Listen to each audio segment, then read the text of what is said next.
Alors, la deuxième partie par rapport au système d'études. Ah oui, oui. Happy birthday, c'est mon anniversaire aujourd'hui, le jour où je fais la vidéo. Et puis je me suis dit, bon, c'est fun, j'avais envie de mettre ça, j'ai gardé ça toute la journée, donc bah, je continue quoi. Je suis juste nature.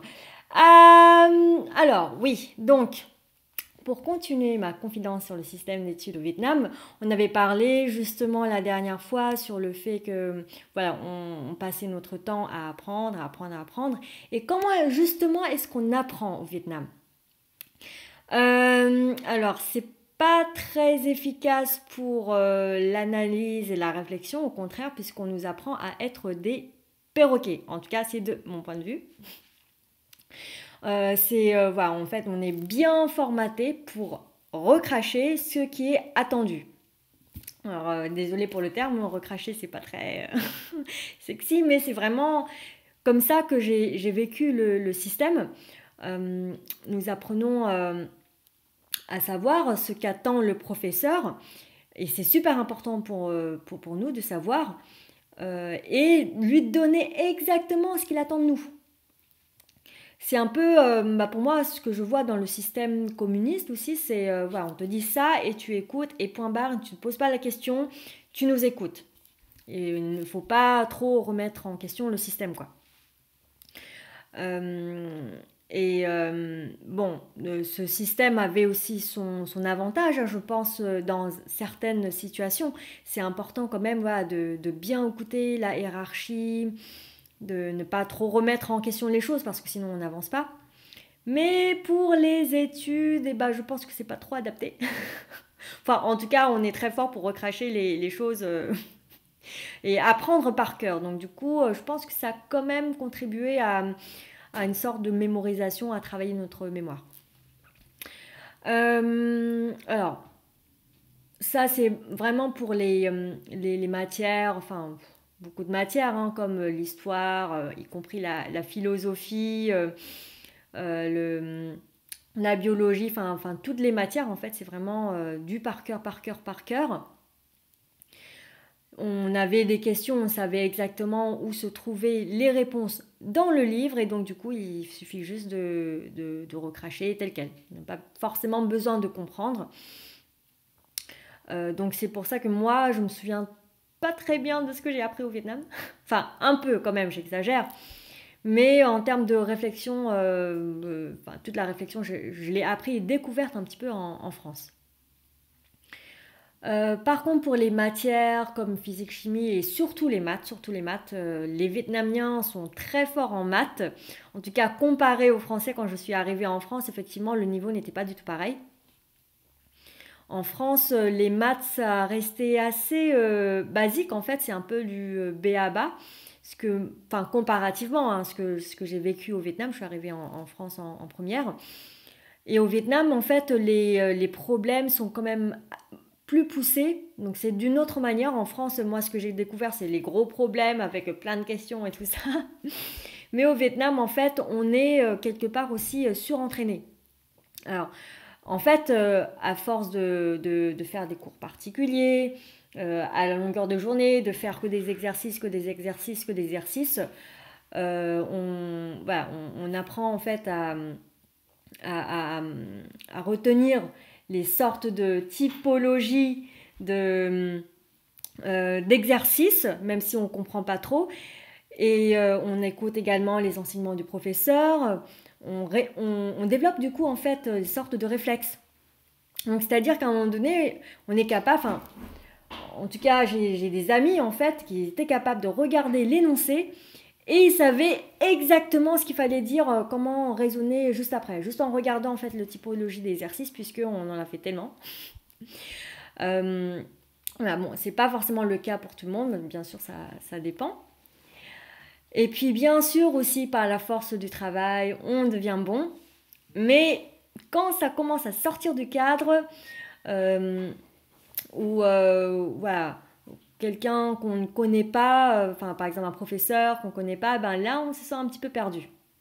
Puisque on sait bien cracher, enfin reproduire ce qui a été montré, mais si c'est nouveau, vu qu'on n'a pas trop appris la réflexion, là, on est complètement perdu, quoi. Donc, je pense que ça explique également aussi les problèmes que pourraient rencontrer en fait les Vietnamiens dans le monde du travail. Parce que là, normalement, ça demande aussi de la créativité, de la réflexion, être force de proposition, mais c'est pas du tout dans notre état d'esprit d'être force de proposition, puisqu'on a l'habitude. On te montre ça et vas-y, répète ce qu'on t'a montré. Donc, tant que personne n'a montré, eh bien, bon, on va répondre un peu n'importe comment, puisque parfois, dans la réflexion, on n'a pas appris réellement à comprendre. On apprend à reproduire, mais pas réellement à comprendre dans la profondeur. Voilà.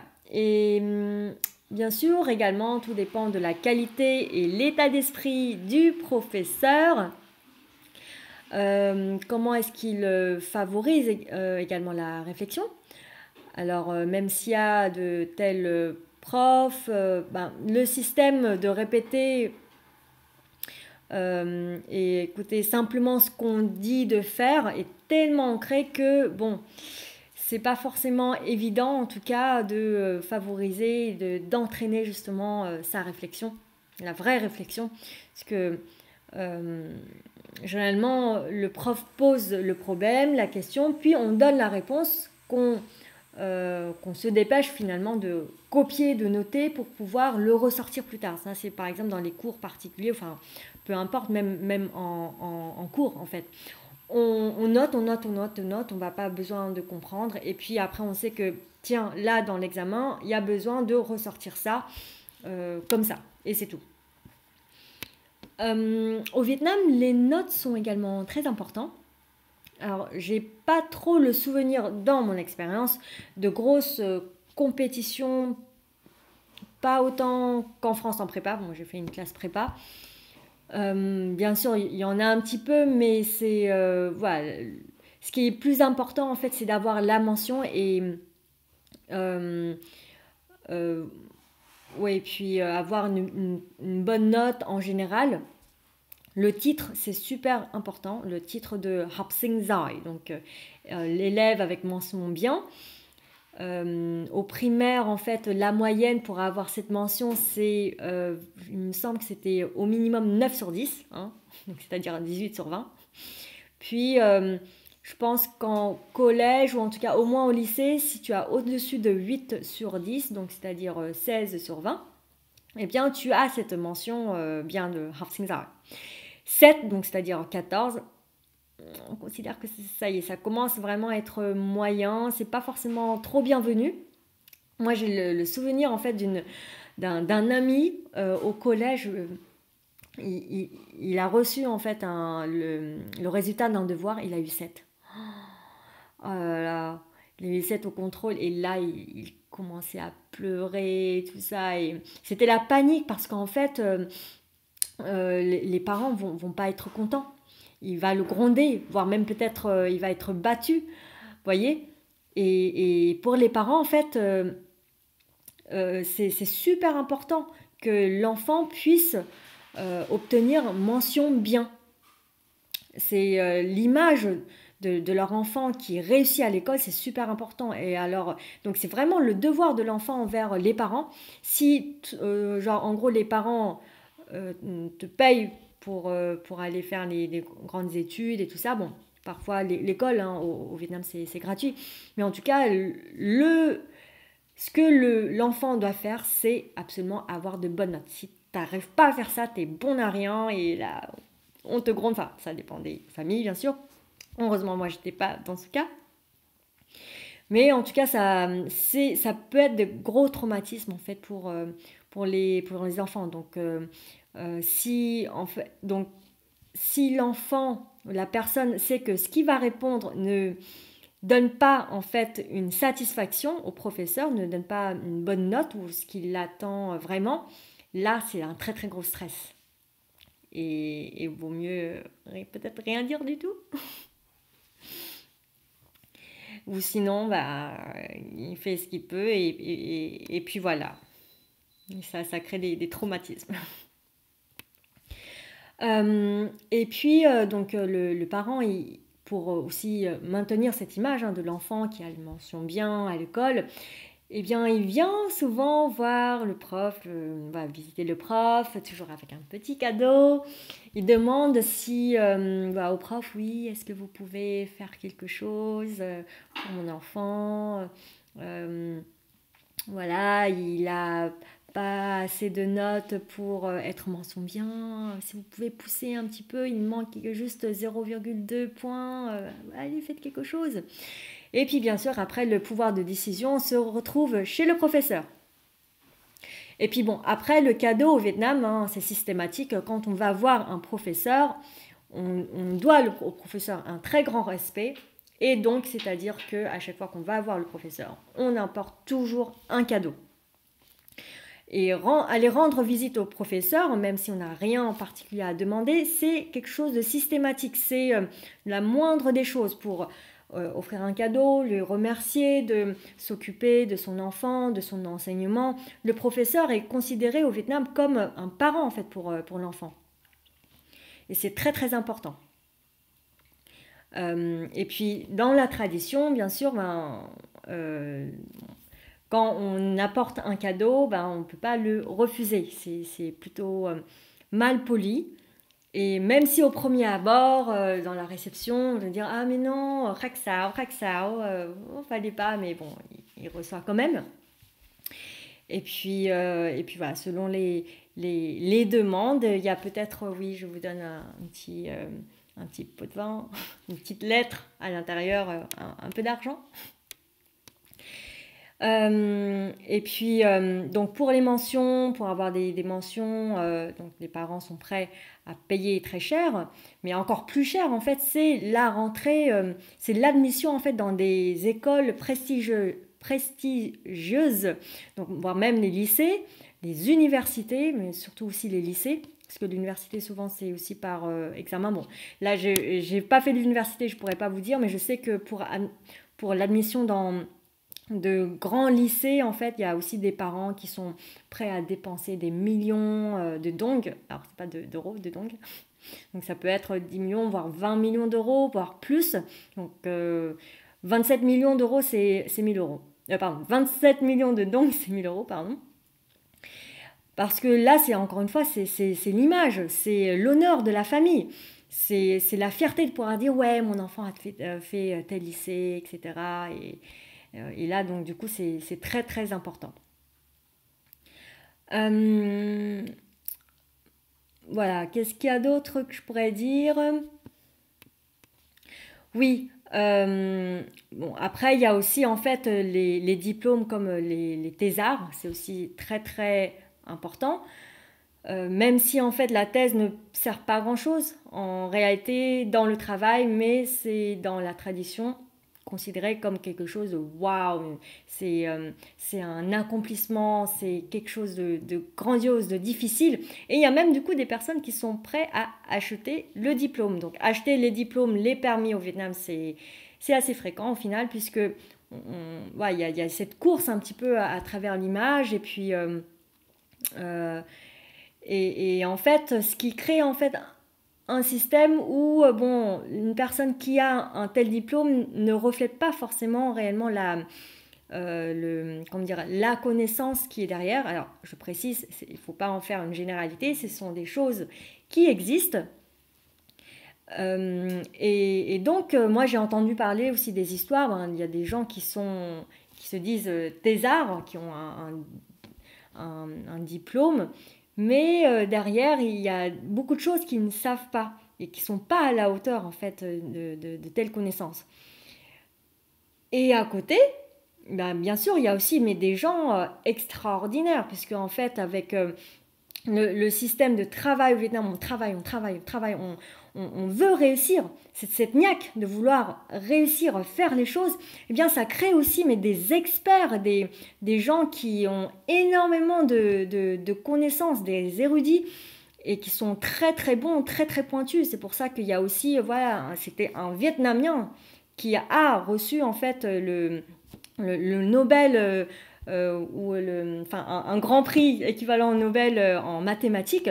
Et bien sûr, lui, il était venu en France pour faire sa thèse, ce qui veut dire que lorsqu'on a une base vietnamien avec cette niaque de réussir, d'apprendre, lorsqu'on part à l'étranger, en tout cas par exemple comme dans mon cas, on apprend d'autres systèmes, on travaille justement la réflexion, et bien là ça donne des génies en fait. Enfin déjà de base, un Vietnamien peuvent être des génies. Et au Vietnam, on a également aussi un système assez fort de concours. Alors, il y a concours de plein de choses, etc. Et on travaille, on taffe, parce que le concours, c'est super important aussi. C'est cette image, c'est super prestigieux de gagner un concours de la ville, nationale, etc. Donc, voilà, on a des systèmes où on taffe, on taffe, on taffe. Quand j'étais au Vietnam, j'apprenais le français. Et comme on savait que dans ma situation, j'étais forte en français, on a voulu, en fait, me réquisitionner dans l'équipe en fait de l'école pour représenter l'école et faire des concours de français. Et voilà, après il y a les équivalents dans tous les autres, il y a des concours dans toutes les autres matières. Et on fait que ça, c'est les concours, les études. Et de mon expérience également, quand j'étais en France et j'ai organisé un programme de coaching pour, du coup là c'est pour des personnes d'origine vietnamienne, il y avait aussi des Vietnamiens.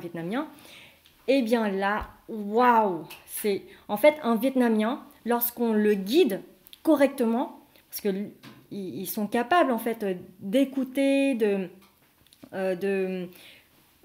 faire voilà, les choses que demande en fait le professeur ou le formateur.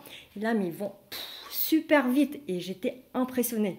Donc voilà, vous voyez, il y a une partie en fait dans ce système qu'on pourrait considérer comme un petit peu péjoratif, mais ça explique également en fait un certain contexte dans le communisme, également aussi avant, durant la période de la guerre, c'était normal quelque part en fait qu'on doit écouter en fait les ordres.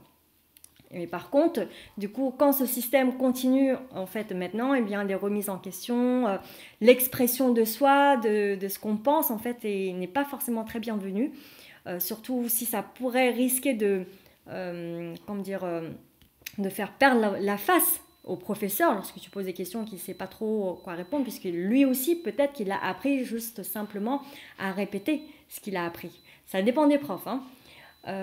Et puis bien sûr, si tu as un point de vue différent du prof, là c'est-à-dire que tu ne m'écoutes pas, tu me remets en question ce que je dis, c'est-à-dire que peut-être que ce que je dis c'est faux, et donc là, c'est-à-dire que moi j'étais un peu considérée comme insolente. Et bon, j'étais assez maligne pour dire pas grand-chose en fait. Mais tout ça, j'ai pu développer beaucoup plus en France. Donc, merci également à la France. Voilà, donc en résumé, hein, les études marquent un Vietnamien et elle a une grande importance dans sa vie. Et un Vietnamien bien guidé a super potentiel puisqu'il a été bien formaté sur les études et la volonté de réussir.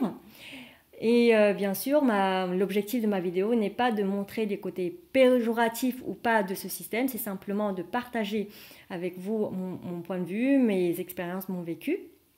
Je n'ai pas envie de juger ce système, car il y a aussi du bon et du moins bon à prendre, et en fonction du contexte également, en fonction du point de vue, en fonction de ce dont on a envie, nos priorités, voilà.